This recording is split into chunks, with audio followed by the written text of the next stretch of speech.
जब बलराम और श्री कृष्ण के शरीर छोड़ने का समाचार पांडवों को मिला तो उनके दुख की सीमा ना रही। अब वे भी इस नाश्वर संसार में नहीं रहना चाहते थे। अतः अभिमन्यु के पुत्र परीक्षित को हस्तिनापुर की राजगद्दी सौंपकर पांचों पांडव और द्रौपदी एक लंबी तीर्थ यात्रा पर निकल गए। रास्ते में एक श्वान भी पांडवों और द्रौपदी के पीछे पीछे चलने लगा। वे हिमालय पहुँचे और चढ़ाई चढ़ते समय पवित्र स्थानों के दर्शन करते रहे। वे थक कर एक एक करके रास्ते में गिरते और मरते गए। पहले द्रौपदी, नकुल और सहदेव गिरे, फिर अर्जुन तथा भीम गिरकर मृत्यु को प्राप्त हुए। युधिष्ठिर अकेले ही चलते रहे, लेकिन उनके साथ उनका स्वामी भक्त श्वान था। युधिष्ठिर के सभी मित्र, शिक्षक, माता, भाई तथा पत्नी सब एक एक करके युधिष्ठिर का साथ छोड़ गए थे, लेकिन सही आचरण के कारण धर्म उनके संग था। तभी देवराज इंद्र अपने रथ पर बैठकर युधिष्ठिर को स्वर्ग ले जाने के लिए आए। उन्होंने कहा कि वे रथ में श्वान को नहीं ले जा पाएंगे। तब युधिष्ठिर ने स्वामी भक्त श्वान के बिना स्वर्ग में जाने से इनकार कर दिया। युधिष्ठिर की बात सुनकर श्वान का स्वरूप बदल गया और धर्मराज अपने वास्तविक रूप में आ गए।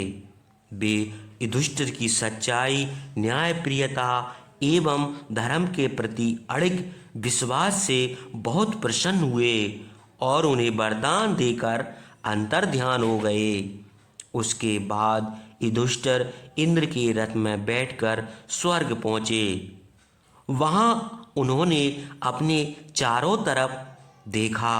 स्वर्ग के सुंदर भवन और उद्यान बड़े मोहिक प्रतीत हो रहे थे, लेकिन उनके चारों भाई वहाँ नहीं थे।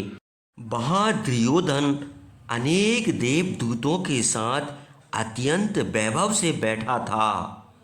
युधिष्ठिर बहुत आश्चर्यचकित हुए। उन्होंने उधर से आंखें फेर लीं और देव ऋषि नारद से पूछा, मेरे चारों भाई कहाँ हैं? मैं इस अधर्मी, लालची और बेईमान आदमी को यहाँ नहीं देखना चाहता। इस दुष्ट ने द्रौपदी का अपमान किया था। मुझे वहाँ ले चलो जहाँ मेरे चारों भाई हैं। देवऋषि नारद ने उन्हें बताया कि दुर्योधन स्वर्ग में इसलिए आया है क्योंकि वह एक वीर योद्धा था। स्वर्ग में घृणा नहीं होती।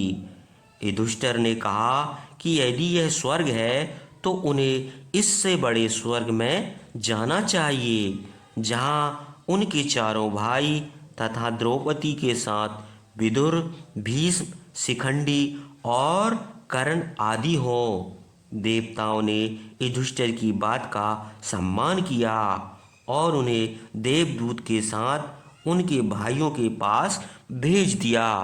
युधिष्ठिर देवदूत के साथ चल पड़े, मगर वह मार्ग बहुत खराब था। उस मार्ग पर घोर अंधकार था। चारों ओर बड़ी भयानक बदबू फैली हुई थी। इधर उधर रक्त और शव दिखाई दे रहे थे। हर जगह भयंकर कीड़े मकोड़े रेंग रहे थे। युधिष्ठिर ने भयभीत होकर देवदूत से पूछा कि उन्हें अभी कितनी दूर चलना पड़ेगा।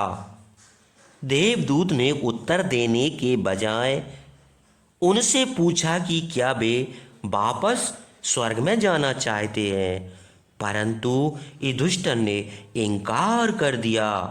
थोड़ा आगे बढ़ने पर युधिष्ठिर ने कुछ परिचित सी आवाज़ें सुनी। जो उन्हें बड़े दयनीय स्वर में पुकार रही थीं। वे आवाज़ें कर्ण, उनके भाइयों और द्रौपदी की थीं। ऐसी स्थिति में युधिष्ठिर आश्चर्यचकित हो गए। उन्होंने देवदूत से पूछा, दुर्योधन ने क्या अच्छे कर्म किए थे कि वह स्वर्ग में वैभव से रह रहा है, जबकि ये लोग नरक की पीड़ा और यातना सह रहे हैं। तत्पश्चात युधिष्ठिर ने क्रोधवश देवदूत को वापस जाने का आदेश दिया और कहा, जाओ इंद्रदेव से कहो कि मैं इनके साथ ही रहूँगा, जिन्हें अपने जीवन काल में मेरी आज्ञा मानने के कारण नरक की यातनाएं झेलनी पड़ रही हैं। देवदूत युधिष्ठिर का आदेश लेकर चला गया और वे वहीं खड़े रहे। युधिष्ठिर बहुत चिंतित थे। उनकी समझ में नहीं आ रहा था कि यह सब कैसे हो गया। एक दिन का लगभग 1/3 भाग युधिष्ठिर ने नरक में बिताया। उसके बाद देवराज इंद्र और धर्मराज वहां पहुंचे। उनके आते ही वहां का समस्त मायाजाल समाप्त हो गया। धर्मराज युधिष्ठिर से बोले, हमने पग पग पर तुम्हारी परीक्षा ली, किंतु तुम कहीं असफल नहीं हुए, इसलिए हम स्वयं यहाँ उपस्थित हुए हैं। हे युधिष्ठिर, तुम्हारे मन में कोई शंका हो तो बताओ। तब युधिष्ठिर ने पूछा, मैं यह जानना चाहता हूँ कि मेरी परीक्षाएं लेने का क्या कारण था। इसका कोई उद्देश्य तो होगा ही। धर्मराज ने कहा, तुम एक आदर्श राजा हो, लेकिन धर्मपरायण राजाओं के लिए आवश्यक होता है कि वे नरक की यातना का भी अनुभव करें, ताकि उन पर अधर्म हावी ना हो सके। इसलिए तुम्हें दिन का 1/3 भाग यहाँ रुकना पड़ा। तुम्हारे सभी आत्मीय जन स्वर्ग में ही हैं। यह नरक तो तुम्हारी परीक्षा हेतु रची गई माया थी। वास्तव में यही स्वर्गलोक है। यह सुनकर युधिष्ठिर को असीम सुख प्राप्त हुआ। उन्होंने मानव शरीर त्याग कर दिव्य शरीर प्राप्त किया। उसके बाद अपने ज्येष्ठ भ्राता कर्ण, अनुजों, गांधारी के पुत्रों आदि सभी को दिव्य स्थिति में स्वर्ग का सुख भोगते हुए देखकर उन्हें पूर्ण शांति प्राप्त हुई। इसके बाद ही वे मानवीय विकारों, बैर, द्वेष, क्रोध, चिंता आदि से भी मुक्त हो गए। जय श्री कृष्ण।